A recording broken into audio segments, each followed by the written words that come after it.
안녕하세요. 책 읽어주는 여자 에젤 강미경입니다.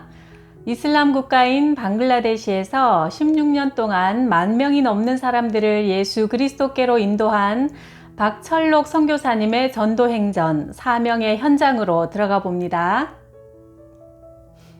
나는 신학교 2학년 때 교회를 개척했는데 지금은 필리핀 선교사로 나가 있는 우리 교회 김 집사가 어느 날 나를 찾아왔다. 박 전도사님, 우리 주인집 아들이 귀신이 들렸는데요. 날마다 밤낮으로 밥만 먹고 잠만 자요.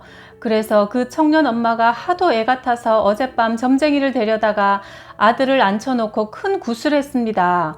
밤 12시가 되니까 덩치가 황소만한 이 청년이 갑자기 발작을 하더니 괴성을 지르면서 방에서 뛰니까 무당이 놀라서 굿을 하다 말고 기절초풍을 하더니 보따리를 주섬주섬 챙겨서 아이고 나는 겁나서 안 되겠다. 이런 청년은 교회로 데리고 가보세요. 라는 말만 남기고 가버렸어요.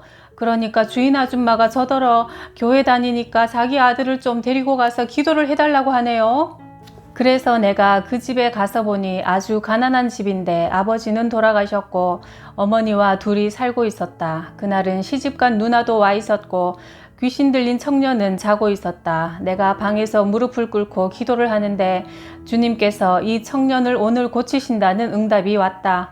나는 그의 어머니와 누님을 앉혀놓고 예배를 드리며 전도했다. 오늘 어머니와 누님이 회개하고 예수를 믿으면 주님께서 이 청년을 고쳐주십니다. 어떻게 하시겠습니까? 우리 아들만 고쳐주시면 믿겠습니다. 우리 동생을 고쳐만 주시면 저도 믿고 말고요. 그런데 문제는 지금보다 고치고 난 후가 더 중요합니다. 예수를 믿겠다고 해놓고 고치고 나서 안 믿으면 당신 아들이 지금보다 상태가 더 안 좋아질 겁니다. 그분들은 철석같이 믿겠다며 그 자리에서 예수님을 영접했다. 그리고 나는 그 청년을 깨워서 일으켜 앉히고 기도를 시작하니 그가 자꾸 헛소리를 했다. 이상해서 내가 물었다. 너는 누구냐? 나는 해인사 중이다. 언제 이 아이에게 들어갔느냐? 15년 전에 들어갔다. 너 왜 이 청년에게 들어갔냐? 이 아이가 중학교 때 해운대로 수학여행 왔을 때 들어갔다. 나는 이 귀신을 8시간 동안 기도해서 쫓아냈고 청년이 깨끗하게 나았다. 그런데 사람이 화장실 들어갈 때 마음하고 나올 때 마음이 다르다고 그의 어머니가 딴소리를 했다. 저는 매일 일을 다녀야 하기 때문에 시간이 없어서 교회 못 나갑니다. 그의 누나도 태도가 돌변했다. 내가 언제 예수 믿는다고 했어요? 그 후 몇 달이 지나서 그 청년이 다시 귀신이 들렸다며 김 집사님이 청년을 데리고 교회에 왔다. 증상이 이전보다 더 심했다. 인사불성이 되어 나도 몰라봤다. 얼마나 귀신이 세게 들렸는지 몇 시간을 기도해도 끄떡도 없었다. 소용없습니다. 청년을 집으로 데리고 가세요. 그런데 마수가 내게로 뻗쳐왔다. 그 청년의 가족과 친척들이 청년을 정신병원에 입원시켜 놓고 나를 불러서 돈을 요구했다. 당신 때문에 멀쩡하던 우리 아들이 그렇게 됐으니 책임지시오. 손해배상으로 3천만 원을 내놓으시오. 기도해준 죄밖에 없는데 돈을 요구하다니 살다 보니 정말 별일이 다 있었다. 당신들 하나님 무서운 줄 아시고 말도 안 되는 소리 하지 마시오. 돈을 안 주면 당신을 고소하겠소. 그러더니 그들은 정말 나를 고소했다. 폐가 약한 내가 피를 토해가며 기도해주고 도와준 죄밖에 없는데 졸지에 영등포 구치소에 수감이 됐다. 도대체 뭐가 뭔지 아무것도 모르겠고 그저 죽을 맛이었다. 감옥에 들어가니 분위기가 살벌했다. 그 방에는 깡패들 19명이 있었다. 어깨에 문신을 험하게 한 방장 깡패가 내게 물었다. 어이 전도사, 누굴 패고 여기 들어왔나? 이번에는 이 방에서 두 번째로 높은 깡패가 말했다. 전도사님 잘 오셨습니다. 저는 집사입니다. 제가 여기에서 3명을 전도했습니다. 그래서 이들과 예배를 드리고 싶은데 찬송하고 기도하는 것은 제가 하겠지만 설교를 할 줄 몰라서 예배를 못 드리고 있었습니다. 그래서 제가 하나님께 이곳에 전도사님 한 분만 보내달라고 기도해 왔는데 오늘 제 기도가 응답이 된 겁니다. 잘 오셨습니다. 나는 할 말을 잃어버렸다. 대한민국에 하고 많은 전도사들 중에 하필이면 내가 걸려서 들어왔단 말인가?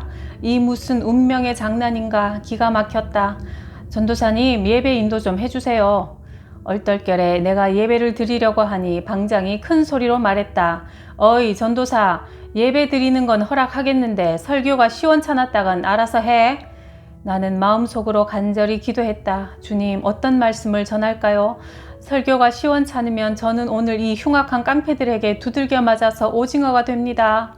성경 구절이 딱 떠올랐다. 사도행전 16장으로 말씀을 전했다. 여러분, 바울과 실라가 전도하다가 억울하게 매를 맞고 감옥에 갇혔습니다. 그들은 감옥에서 하나님께 찬송하고 예배를 드렸습니다. 그때 갑자기 지진이 나서 감옥 문이 열리고 감옥에서 나오게 되었습니다. 오늘 여기 계신 여러분도 바울과 실라처럼 낙심하거나 절망하지 말고 회개하고 예수를 믿으면 하나님께서 감옥 문을 열어주셔서 이 방에서 나가게 되는 기적이 일어날 것입니다. 이 설교가 마음에 들었는지 다들 시비가 없었다. 밤이 되어 모두 잠자리에 들자 아까 낮에 예배에 참석했던 한 사람이 내게 와서 말했다. 전도사님, 저하고 자리를 바꿉시다. 변기통 옆이라서 냄새가 많이 날 텐데 전도사님이 어떻게 이런 자리에서 주무실 수 있겠습니까? 제가 여기서 자겠습니다. 아닙니다. 말씀은 고맙습니다만 저는 괜찮습니다. 그때 방장이 큰 소리로 외쳤다. 어이 전도사, 자리를 바꾸지 그래? 방장의 명령 한마디에 꼼짝도 못하고 할 수 없이 자리를 바꿨는데 자리를 바꿔준 그가 담요까지 가져와서 덮어주었다. 이곳은 한밤중에 매우 춥습니다. 이 담요를 덮고 주무세요. 그는 담요 한 장 없이 웅크리고 칼잠을 잤다. 저렇게 인정 많고 착한 구석이 있는 사람들이 어떻게 흉악범들이 되었을까? 이 방에 있는 사람들은 주로 청부살인, 조직폭력, 살인미수, 강도, 방화 전과자들로 청송교도소로 옮겨가기 위해 대기하고 있었다. 다음날 아침 식사를 하고 나자 집사가 또 내게 와서 청했다. 전도사님 말씀을 듣고 은혜를 많이 받았습니다. 오늘부터는 오전에 한 번, 오후에 한 번 예배를 2번씩 드려주세요. 예배를 시작하자 또 한 사람이 다가왔다. 나도 예배에 참석하겠소. 젊은 사람이 말마다 뜻이 있는 말을 하는구먼. 예배에 참석하는 사람들이 이렇게 하나둘씩 늘어서 일주일 동안 15사람이 되었다. 밤낮 심한 욕설과 음담패설로 생지옥 같던 험한 감방 분위기가 서서히 잡히면서 사람들이 달라지기 시작했다. 전도사님 감사합니다. 전도사님이 여기 오시기 전에는 세상 사는 것이 괴롭고 희망도 없어 꼭 죽어버리고 싶었는데 요새 전도사님 설교를 듣고 살 소망이 생기고 비록 죄짓고 감옥에 있지만 마음이 기쁩니다. 이제는 정말 예수님 잘 믿고 새 사람 되렵니다. 어느 날 아침 내가 예배를 인도하고 나서 벽에 기대어 잠시 앉아 있는데 내 앞에서 2사람이 치고받고 혈투가 벌어졌다. 한 사람은 예배를 드린 사람이고 한 사람은 아직 안 믿는 사람이었다. 간수들이 달려와서 피투성이가 된 2사람의 손에 수갑을 채워 진압하고 물었다. 또 왜 싸우는 거냐? 아 글쎄 이 새끼가 우리 전도사님 앞에서 부처님 다리를 하고 앉아서 한 손은 주먹을 쥐고 위로 올리고 한 손은 펴서 앞으로 내밀면서 돈을 내놓을래 군밤을 맞을래 하며 우리 전도사님을 조롱하잖아요. 간수님 내 말 좀 들어보시오. 내가 이 감방에 온 뒤로 세상 살고 싶지 않고 콱 죽어버리고만 싶었는데 우리 전도사님 설교를 듣고 살고 싶은 소망이 생겨서 나도 한번 마음 잡고 새 사람이 되어 살아보려고 요새 사고도 치지 않고 열심히 예배드리고 착실하게 감방 생활하며 살고 있는데 오늘 아침 이 새끼가 우리 귀하신 전도사님을 모욕하니 내 청송갈놈이 뭐가 겁나겠소. 이 자식을 오늘 콱 죽여버릴 거요. 2사람은 간수들에게 붙들려 갔다가 한나절 후에 다시 돌아왔다. 그 난리 후에 2주가 지나자 내 앞에서 부처님 모양을 하고 앉아있던 그 사람까지 예배에 참석했다. 감방 안이 교회가 되었다. 주님의 놀라운 은혜였다. 나도 어느덧 이런 감방 생활에 적응이 되어가고 있었다. 처음에는 독사굴 같고 생지옥 같아서 그렇게도 싫던 감방 생활이 차츰 좋아졌다. 그리고 감사가 나왔다. 내가 이런 감옥이 아니면 어디 가서 흉악한 깡패들을 내 평생 한 명이라도 전도할 수 있겠는가. 그러나 사평 남짓한 이 조그만 감방에 20명이 싫든 좋든 내 설교를 다 들어야 했다. 한 번, 2번 자꾸 듣다 보니 믿음은 들음에서 난다고 이들 모두가 주님을 믿게 된 것이다. 이제는 전도하는 기쁨 때문에 감방 생활이 즐겁고 체질이 되어가고 있는데 어느 날 석방이 되었다.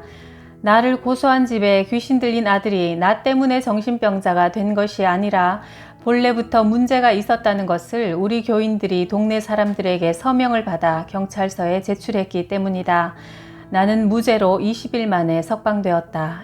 이제 며칠만 더 있으면 마지막 한 명 남은 방장도 전도가 될 것 같은데 하필 이때 나가라니 그저 아쉽기만 했다.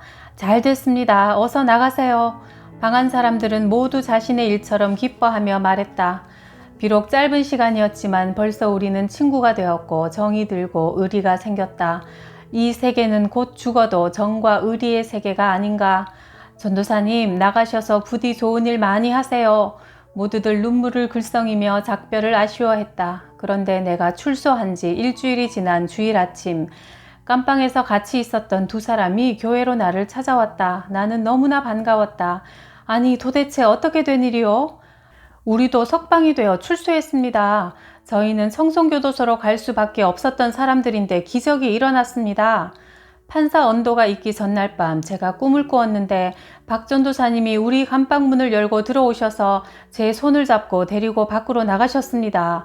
깜짝 놀라 깨어보니 꿈이었는데 다음 날 법원에 가서 언도를 받는데 판사님이 뜻밖의 판결을 내리셨습니다. 이번에 한번 봐줄 테니 새 사람이 되시오. 집행유예를 선고한다. 그래서 이렇게 제가 석방이 되었습니다. 그런데 그는 다름 아니라 내가 감방에 있을 때 내 앞에서 부처님 행세를 한 사람과 혈투를 벌인 사람이었다. 그리고 또 한 사람은 내가 화장실 옆에 잘 때 자리를 바꿔주고 달랑 하나밖에 없는 담요로 나를 덮어주고는 자기는 추워서 움츠리고 칼잠을 자서 내 눈에서 눈물 나게 했던 그 사람이었다. 그런데 이 두 사람이 기적적으로 출소를 한 것이다. 이 작은 사람 중 하나에게 내 제자라고 해서 냉수 한 그릇이라도 주는 자는 결코 상을 잃지 아니하리라. 마태복음 10장 42절 말씀대로 모진 감옥에서 자기 앞가림하기도 힘든 상황에 나를 선대한 이 두 사람을 주님께서 기억하시고 상을 베푸신 것이다. 나는 주님께 감사했다. 내가 처음 감방에 들어갔을 때는 아니 귀신 쫓아내려고 목에서 피가 터지도록 기도해주고 감옥에 가는 이런 억울한 일이 어디 있느냐. 어째서 이런 일이 내게 일어나는가 이해를 못해 괴로웠는데 그러나 생각지도 않게 감방에서 깡패 18명을 전도하고 나서 나는 깨달았다. 아, 내가 진짜 그 감방 집사님의 기도응답으로 대한민국의 수많은 전도사들 중에 가장 용감한 전도사로 뽑혀서 그곳에 들어가는 영광을 누렸구나. 그리고 지금까지 기도원 기도가 제일 센 줄 알았는데 그보다 더 센 기도가 감방 기도라는 것을 알았다. 하나님께서 그런 불같은 시험을 허락하신 것은 소름이 끼치는 감방보다 더 힘든 이슬람 땅 방글라데시로 나를 보내셔서 선교하게 하시기 위한 훈련 과정이었음을 나중에 깨달았다. 어느 날 방글라데시 우리 교회에 한 소경이 아들의 손을 잡고 구걸을 하러 왔다. 저 소경의 눈을 뜨게 해주면 예수를 믿지 않겠는가? 나는 그를 보는 순간 그런 생각이 들어 다짜고짜 그의 귀에다 대고 큰 소리로 말했다. 당신이 예수를 믿으면 눈을 뜹니다. 이번 주일 11시 예배 때 꼭 나오세요. 내가 기도해서 눈을 뜨게 해드리겠습니다. 아직까지 내가 기도해서 소경을 눈을 뜨게 한 적이 한 번도 없었지만 소경이라도 하나 더 전도해 보려고 믿음으로 그렇게 선포한 것이다. 그리고 주일이 되었다. 그 소경이 아들의 손을 의지해서 정말 교회에 나왔다. 모두들 맹인이 눈을 어떻게 뜨는가 보려고 잔뜩 기대하고 앉아 있었다. 그런데 예배를 시작하고 막상 강대상 바로 앞에 정면으로 앉아 있는 소경을 보니 자신이 없어졌다. 이 소경 때문에 신경이 쓰여서 설교도 헷갈리고 내가 제정신이 아니었다. 그렇지만 한 번 약속을 했기 때문에 설교가 끝난 다음 떨렸지만 소경을 앞으로 나오라고 하여 눈에 손을 얹고 성전이 떠나가도록 고래고래 소리를 질러 5분 정도 기도했다. 예수 그리스도 이름으로 명하노니 앞을 못 보게 하는 귀신은 당장 떠나가라. 주여 믿습니다. 기도를 마치고 손을 뗀 다음 그 소경에게 물었다. 앞이 보입니까? 안 보입니까? 아무것도 안 보입니다. 순간 내 얼굴이 화끈거렸다. 주위에서 킬킬킬 웃어댔다. 나는 그 소경에게 다시 말했다. 당신 나한테 기도를 한 번 받아서 안 되고 매일 하루에 1시간씩 40번을 받아야 눈을 뜹니다. 그러니 내일부터 오후 5시에 오면 1시간씩 기도해 줄 테니까 오세요. 그는 오겠다고 했다. 얼마나 눈이 뜨고 싶었으면 내가 거짓말 같은 말을 하는데도 당장 오겠다고 할까. 다음 날 그 소경은 아들의 손을 붙잡고 하루 종일 동량을 다니다가 오후 5시 시간을 맞추어 교회로 찾아왔다. 나는 그의 눈에 손을 대고 전날과는 달리 자신 있게 기도했다. 전날은 사실 눈이 떠지지 않으면 어쩌나 하는 생각에 조마조마해서 기도를 시원스레 하지 못했는데 이제는 40일 안에만 뜨면 되기 때문에 부담이 없어 마음 놓고 기도했다. 일주일이 되었다. 나는 맹인에게 물어보았다. 뭐가 좀 보입니까? 안 보입니까? 그랬더니 그가 뜻밖의 대답을 했다. 눈앞에 뭔가 아롱아롱해요. 나는 시험해 보기 위해 검정색 성경책을 가져다가 그의 눈앞에 대고 물었다. 이게 뭡니까? 그는 한참 성경책을 요리조리 들여다보더니 말했다. 검정색입니다. 나는 순간 놀랐지만 다시 빨강색 성경책을 갖고 와서 물었다. 그러면 이거는 뭡니까? 맹인은 성경책을 눈에 가까이 대고 요리조리 한참 보더니 말했다. 빨강색입니다. 나는 놀라고 기뻤다. 맹인에게 자신있게 말했다. 거 보시오. 내가 기도하면 눈을 뜬다고 했지 않소. 지금 예수님께서 당신 눈을 치료하기 시작했습니다. 이제 조금만 더 기도하면 완전히 떠질 겁니다. 우리 다시 기도합시다. 그동안은 소경을 위해 기도하면 기운이 빠져 죽을 것 같더니만 이제 힘이 펄펄 나서 1시간이 훅 지나갔다. 또 그렇게 일주일을 기도한 뒤 나는 볼펜을 그의 눈에 대고 물었다. 이게 뭡니까? 그 맹인은 금방 알아보았다. 볼펜입니다. 나는 신바람이 났다. 조금만 더 기도하면 되겠습니다. 또 일주일을 기도한 뒤 나는 그를 데리고 교회 밖으로 나왔다. 마당에는 아이들이 뛰어놀고 있었다. 지금 마당에 뭐가 보입니까? 마당에 나무 같은 것들이 왔다 갔다 합니다. 조금만 더 기도하면 되겠습니다. 우리 기도합시다. 우리가 이렇게 함께 기도한 지 30일 만에 그의 눈이 완전히 열렸다. 눈을 뜬 맹인은 쪽박을 버리고 막노동 흥리를 하러 다녔다. 그의 이름은 슐레만이었다. 맹인 슐레만이 우리 교회에서 내 기도를 받고 눈을 떴다는 소문이 나자 그동안 우리 교회를 마귀의 소굴이라고 욕하던 이슬람 사람들이 제발로 교회로 찾아오기 시작했다. 한국에서 선교팀이 어린이 선물과 구제품 등을 컨테이너 1개 가득 채워 가져왔다. 걸레 한 조각도 아쉬운 이곳의 가난한 사람들에게 특히 신발이 많이 와서 태어나서 한 번도 신발을 신어보지 못하고 맨발로 다니던 어린아이들이 불이 번쩍번쩍하는 최첨단 샌들을 신고 신이 나서 뛰어다녔다. 그리고 칫솔도 10,000개 정도가 와서 교인과 학생들, 지역 빈민들에게 나누어 주니 나뭇가지를 대충 잘라서 이를 닦던 사람들이 너무나 좋아했다. 옷을 한 보따리씩 가지고 간 사람들은 남자가 그 다음날 레이스 달린 여자 블라우스를 입고 돌아다니고 또 어떤 사람은 여자 바지에 하이힐을 신고 다니다가 넘어져서 발목을 삐고 어떤 사람은 대낮에 잠옷 가운을 입고 와서 자랑했다. 브라더, 나는 아주 좋은 옷을 얻었어요.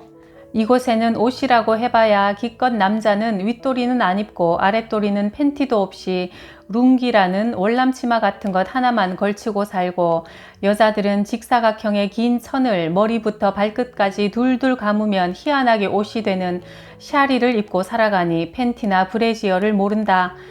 컨테이너에 실려온 옷들을 정리하다가 브래지어가 1개 나왔다.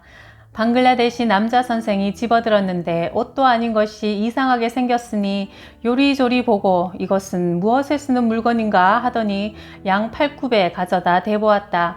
그러더니 옆에 있는 다른 선생에게 물었다. 팔굽에 대는 건 아닌 것 같은데 이 물건은 어디에 쓰는 것이오?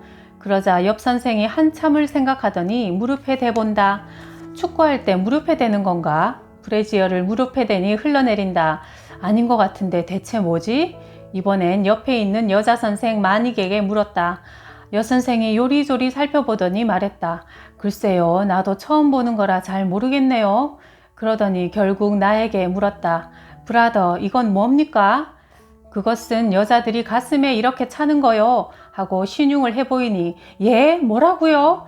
여 선생 마닉은 얼굴이 빨개지면서 무슨 흉측한 물건이라도 집은 듯 브래지어를 집어던졌다. 이렇게 대학을 나온 청년들도 수준이 이러니 난 놓고 기역자도 모르는 빈민들은 오죽하겠는가. 30세 룬나라는 여자가 온몸에 악성 피부병이 생겨 보기에도 끔찍한 어린 아들을 안고 약을 얻으려고 나를 찾아왔다. 나는 그녀에게 복음을 전하고 아이의 머리에 손을 얹고 간절히 기도했다. 그런데 다음 날 룬나는 아이를 데리고 와서 피부병이 밤새 깨끗이 나았다며 내게 보여주었다. 이 일로 인해 룬나와 그의 남편이 개종을 했다. 그런데 얼마 후 이 부부가 기독교로 개종한 사실을 친척 중 깔람이라는 사람이 알고 이 부부를 때려서 온몸에 멍이 시퍼렇게 들어서 찾아왔다. 나는 이 부부를 위로하고 핍박자 깔람을 위해서도 기도한 후 룬나 부부 집에 신방을 갔다. 2평도 되지 않는 단칸 오두막에 침대 하나 없이 내 식구가 땅바닥에 축축한 거적 하나만 펴놓고 살고 있었다. 일을 하고 싶어도 일자리가 없으니 그냥 놀고만 있었다. 방에 습기가 가득 차고 곰팡이 냄새가 코를 찔렀다. 이런 데서 생활을 하니 어떻게 피부병이 생기지 않으며 무슨 병인들 안 걸리겠는가. 다음 날 침대 짜는 가게에 가서 5,000원짜리 4인용 침대를 하나 사서 들여주고 론나 남편에게 중고 닉샤를 7만원을 주고 하나 마련해 주었다. 인력거를 끌면 하루에 1,400원을 벌 수 있어서 아쉬운 대로 가족 입에 거미줄 치는 일은 피하게 된다. 백수 론나 남편이 갑자기 닉사가 생겨서 생활이 안정돼 가는 것을 본 핍박자 깔람이 한 달 후 론나와 함께 나를 찾아와서 예수를 믿고 개종을 하게 되었다. 이렇게 개종하여 폭행당하는 정도는 약과다. 이슬람 사람들은 가족, 친척, 동네 사람들이 개종하면 쥐도 새도 모르게 죽여버리기까지 한다. 하루는 여자 성도 살마가 얼굴이 새파랗게 질려 우리 집으로 도망쳐왔다. 그는 나를 보더니 바닥에 털썩 주저앉아 엉엉 울면서 말했다. 브라더, 나는 어떻게 하면 좋아요? 방금 전에 교회에서 집으로 갔더니 우리 집 마당 한가운데 장작더미가 쌓여있고 옆에는 신라통이 하나 놓여 있었어요. 마루에 웬 낯선 남자들이 앉아있다가 나를 노려보면서 네 년이 크리스천이 됐다고 해서 들어오면 장작불에 태워 죽이려고 기다리고 있었다 말해서 사람 살리라고 고함을 치며 뒤도 돌아보지 않고 이렇게 브라더 집으로 도망왔어요. 그러나 살마는 울면서 이렇게 고백했다. 브라더, 나는 죽으면 죽었지 다시는 절대로 무슬림으로 돌아가지 않을 겁니다. 2년 전에 제가 처음 브라더를 찾아왔을 때 남편은 죽고 저는 2달 후에 혼자 아기를 낳았는데 집에 양식이 떨어져 사흘을 굶었습니다. 그때 이웃집 이슬람 사람들은 누구도 나를 돌봐주지 않았습니다. 말로는 우리는 형제라고 하면서 자기들은 밥을 먹어도 사흘을 굶고 있는 우리에게 밥 한 그릇 나누어 주지 않고 돌아보지도 않으면서 형제는 무슨 형제인가. 저는 무슬림들은 위선자라고 생각했습니다. 제가 그렇게 곤경에 처해 있을 때 교회에서 전도사님 2분이 전도를 왔습니다. 그분들은 제 딱한 처지를 보고 기도해 주시고 곧바로 교회에서 쌀과 옷가지들을 가져왔습니다. 그때 우리 지역에는 브라더만 찾아가면 모든 문제가 해결된다는 소문을 저도 들어서 알고 있었어요. 그래서 저는 결심했습니다. 크리스천이 되겠노라고. 그리고 어떤 일이 있어도 다시는 무슬림으로 돌아가지 않겠다고 이를 악물고 다짐했습니다. 그리고 제가 브라더를 찾아갔더니 브라더가 매달 사글세와 양식을 해결해 주어 저와 우리 아기가 굶어 죽지 않고 살았습니다. 그리고 전도사님이 우리 아기 이름을 다윗이라고 지어주었습니다. 무슬림들이 저를 오늘 죽이겠다고 하는데 저는 죽어도 우리 교회에서 죽고 천국에 가겠습니다. 나는 무슬림 여자로서 자존심과 체면을 다 버리고 크리스천이 되었으니 차라리 죽을지언정 절대로 다시 무슬림으로 돌아갈 수 없습니다. 내가 방글라데시에서 선교를 하는 16년 동안 우리 몰라떼 교회에서 10,000명이 개종하고 침례를 받았다. 그렇다고 해서 이들 모두가 교회에 나오는 것은 아니다. 지역 사회 여건상 핍박을 피하기 위해 혼자 마음속으로 믿으며 살아가는 이도 있고 일자리를 따라 다른 지역으로 이사간 사람들도 많다. 또 개종에 따른 각종 불이익을 견뎌내지 못하고 다시 돌아간 사람도 있다. 하지만 어쨌든 살벌한 무슬림 사회 속에서 한 교회에서 10,000명이 넘는 사람들이 침례를 받은 것은 놀라운 성령의 역사다. 지금은 내가 2번째 추방을 당해 현지에 없어도 교인들은 계속 전도하고 사역자들은 침례를 주며 개종 사역이 끊이지 않고 있다. 처음에는 현지 사역자들이 전도를 하기는커녕 무슬림의 묻자만 들어도 기가 죽고 무서워 벌벌 떨었다. 나를 따라 전도 다닐 때도 내 옆에서 무서워 식은땀만 줄줄 흘리던 그들이 전도하며 무슬림들에게 많이 얻어맞고 죽을 고비를 여러 번 넘겼다. 그렇게 나를 따라 수년간 보고 배우고 실습하는 과정을 반복하고 여러 위기를 만날 때마다 살아계신 주님의 강력한 도움을 체험하면서 은혜를 받고 담대해졌다. 그리고 나서 이제는 무슬림들을 두려워하지 않고 목숨 걸고 전도하고 침례도 주게 되었다. 내가 추방당하고 없는 동안 사역자들과 교회는 살아남기 위해 주야로 교회에 모여 기도하여 풍전등화의 위기를 극복하고 더욱 강해졌다. 이것을 본 우리 교인들은 이렇게 고백한다. 교회를 정부와 지역 무슬림들이 그렇게 끊임없이 혹독하게 핍박하고 또 지도자인 브라더도 없는데 교회가 어떻게 없어지지 않고 존재하고 있는가? 이것을 볼 때 몰라떼 교회는 성령이 강력하게 이끌고 가시는 교회다. 나는 그들의 이 고백을 듣고 주님께 한없는 감사를 드렸다. 이렇게 전도 현장의 이야기를 들어보면 성경의 사도행전이 오늘날에도 계속 기록되고 있다는 생각이 듭니다. 먼저 복음을 전해 들은 우리가 또 전해야 할 사명이 있는 것 같네요. 구독, 좋아요, 댓글에 뜨거운 사랑에도 감사드리고요. 오늘도 우리의 사명을 감당합시다.